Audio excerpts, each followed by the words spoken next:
Earlier today, the Cardano 360 event took place and there was a lot of information given to us, but I think the number one thing that we were all looking for was the announcement of the Alanzo hard fork. And that's primarily what I'm going to be talking about in this video. I'm also going to do some TA later on in the end of the video, but mainly I'm going to be talking about this hard fork, when it's happening and what it means for Cardano's price. Before we get into the video, I want to remind you to hit that like button, also hit subscribe for more Cardano videos and TA videos. Anyways, let's go ahead and start talking about this Alanzo hard fork. So the date that they gave us was the end of July.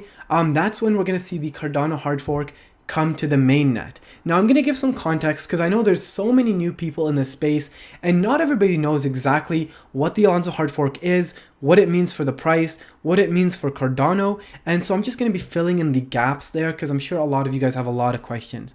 So Goguen is one of the main eras on the Cardano roadmap, and Goguen is comprised of 3 hard forks. The first of 3 hard forks was Shelly, and Shelly came to the mainnet in July of last year.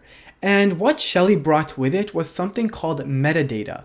And metadata is the ability to store small pieces of information on the Cardano blockchain.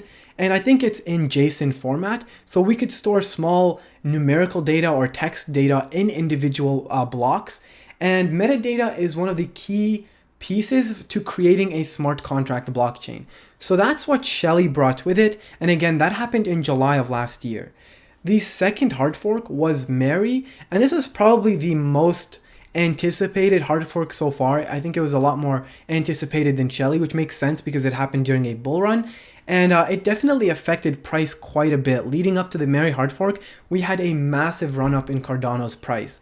And what the Mary hard fork brought with it was native assets. So you could have other coins other than just ADA on the Cardano blockchain. And that hard fork happened on March 1st of this year.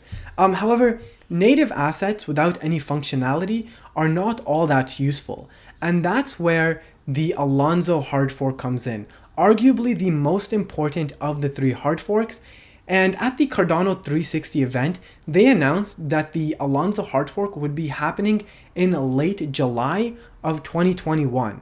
And the Alanzo hard fork is the most exciting because with it we get smart contracts.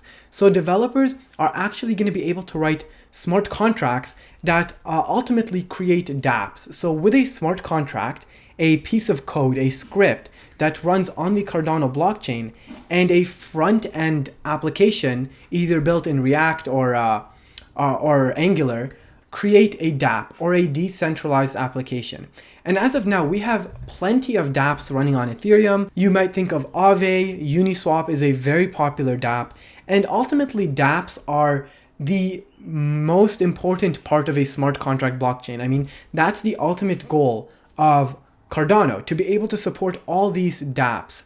And with the Alanzo hard fork that we're going to be seeing in July, that's when we're going to actually start seeing all these dApps come to Cardano that we're already seeing on the Ethereum network and on Binance Smart Chain. And so the Alanzo hard fork is definitely a really big deal because it's the first time where Cardano will actually have functionality. As of right now, a lot of people are complaining Cardano is somewhat useless in this state. But the Alanzo hard fork will basically be the bow to tie everything up and finally bring smart contracts. And what does this mean for price? What we've seen with Mary hard fork especially is that the price tends to increase quite dramatically leading up to a hard fork. Now, the hard fork is in July, so we're not like very close to it, but leading up to the Mary hard or the Alanzo hard fork, again, I'm not trying to create any kind of unnecessary hype. I'm just saying what usually tends to happen. There usually is a dramatic increase in price leading up to a hard fork. And a lot of people argue that there's usually a dump on the day of or around the day of the hard fork. So after we had the Mary hard fork on March 1st, we've been in an extended downtrend. So that's what it could mean for price. And what it could mean for Cardano is that we're going to actually start seeing a legitimate network effect on Cardano. So we're going to have all sorts of dApps start popping up that really legitimize the Cardano blockchain and kind of ultimately shut down all the arguments that Cardano is useless. Now, another thing that I want to talk about, and they also mentioned this at the Cardano 360 event, is that developers are going to start being able to create smart contracts on the testnet in March, April, and basically leading up to the mainnet launch. So it's not like developers have to wait until we have the Alanzo hard fork to start building dApps. They can literally start building dApps on the testnet, I think like either now or very soon. And that means that once we do ultimately have that Alanzo hard fork, there's going to be a lot of dApps already created that are going to come out on the day of the hard fork. So literally the day that we have the Alanzo hard fork, there's going to be an entire ecosystem waiting to come on the Cardano mainnet, which is really, really exciting.